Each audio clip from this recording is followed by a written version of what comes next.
morning. We are here with Sister Johnellen of St. Catherine's Academy. I am Meghan Patrick. And I'm Mary Fristensky. Good morning, Sister. Good morning, Meghan. Good morning, Mary. Thanks for coming this morning. And thanks for thinking about Vocations. Thank you for taking the time to meet with us. You're welcome. Very welcome. So we have a couple of questions for you. Sure. And Mary's going to start. So, what made you decide to become a sister? That's the first question people always ask us. And you know, as I go back and think about it, when I was a little girl, I kind of fell in love with the sisters I had in school. I wanted to be just like them. And they became good friends. And then I moved on into 7th and 8th grade and kind of fell in love with the student body president and as a boyfriend, and was thinking maybe I don't want this. Then I got into high school, and high school was very involved, as you both know. There's a lot that goes on in high school, a lot of activities, but something kept eating at me in my head. I had our sisters all the way through for 12 years, and I kept thinking maybe I should just try it because it keeps coming back to me. I talked to people, I talked to priests, and my mother was real supportive of whatever I wanted to do.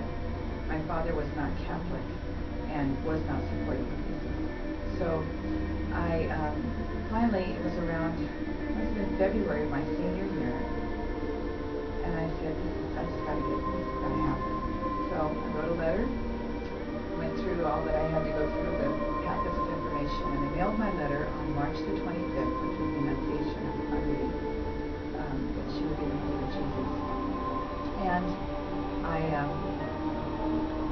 entered the convent at 18 years old, and it's 45 years later, and I'm 44 years later. I'm very, very happy that I did. It's been a wonderful life. God has been very good. I've been very happy. I've been able to work with kids all these years, and everything else that I wanted, that I thought I wanted, and relationship and things, God's kind of taken care of for me, very much so. So it's a journey. You know, religious life. You might meet a sister or a priest or a brother that says, I knew right away when I was a little kid, but that doesn't happen very often. It's a journey, as you both know. As you're journeying in rosary and things that you're doing, things change each week. You know, you have different thoughts and the direction is the same, to be the best you can be for our God, because you know that at the end of this life, that's where we're going to be. You know, we started there, we came through our moms, we're living this life for Him, and then we go to Him at the end. So that's my direction. But getting there, there's all kinds of activities and friends and people and ministries and everything else that you have to do. It was a journey for me. And then our second question for you is, do you have any regrets in making the decision to become a sister? At this point in my life, no. Along the journey, I would say, oh, I wish I were a mom, or I wish I had my own kids, or I wish I had a husband to take care of me, and a little house in the woods somewhere, and vacation house, you know, at the beach, and all those things. But no, if I had it to do again, I would do the same thing. What's the hardest part of being a sister for you? Giving up some of those things that you'd like is one thing. Sometimes living in community is a challenge, you know, with other women. It's, you know, we all have our own, everyone's individual. And so sometimes trying to pull together a group of women, and then it's not for life, because in a year you can be changed to another group. So I always say it's kind of like being in God's army.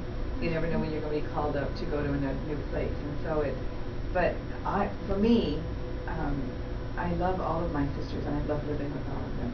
But I know it can be a challenge, because if a question comes up, for example, what should we do about Easter celebration? And I live in a house of 13, you're going to get at least 10 different answers. Yeah. So it's how do we get to that point? So it's somewhat of what you do in your classes and what you do in your home, your family. You have parents now that will say, we are going to do this. Yeah. But as they engage you and as you become more engaged in things, I don't know, that can be kind of a challenge. But on a scale of 1 to 10, that's not a very big challenge. Mm-hmm.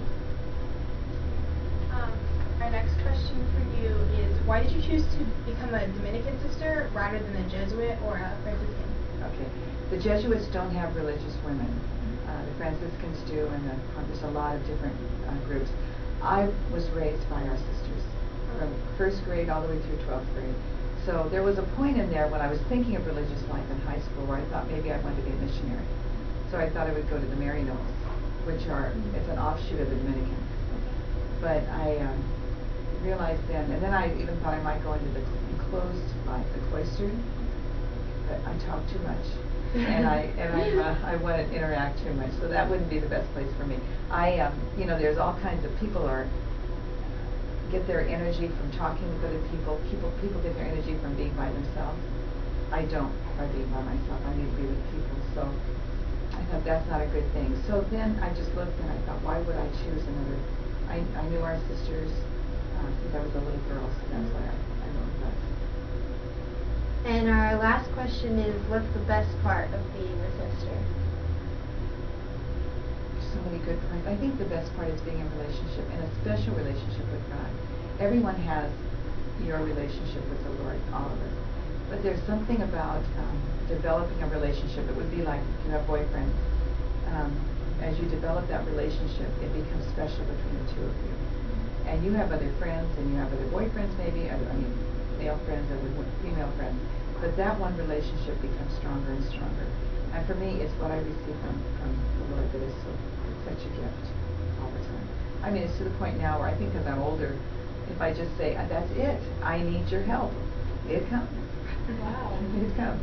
So, but it's having the faith and the trust in the choice you made, and not running from it. I think I look to our society today, and I see so many divorces and things that happen, and it's about commitment. You have to commit yourself to something and to someone and to God, you know, to another human person, and you have to be strong in that commitment. It's not going to be easy. There's going to be times when you live with someone in a religious life that you don't like, but you don't run.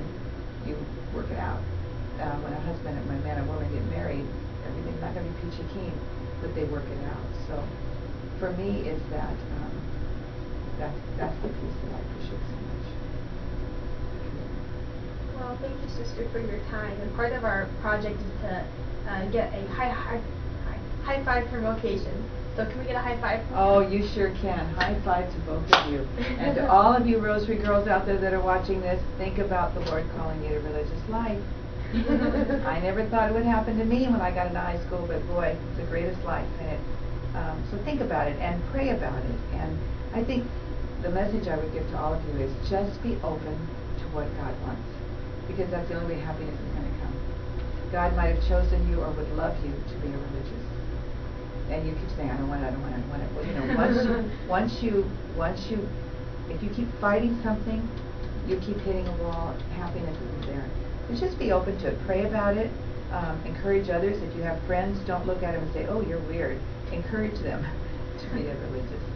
Meghan and Mary, thanks. You're wonderful girls, and I'll pray for you especially. Thank you. God bless. Woohoo.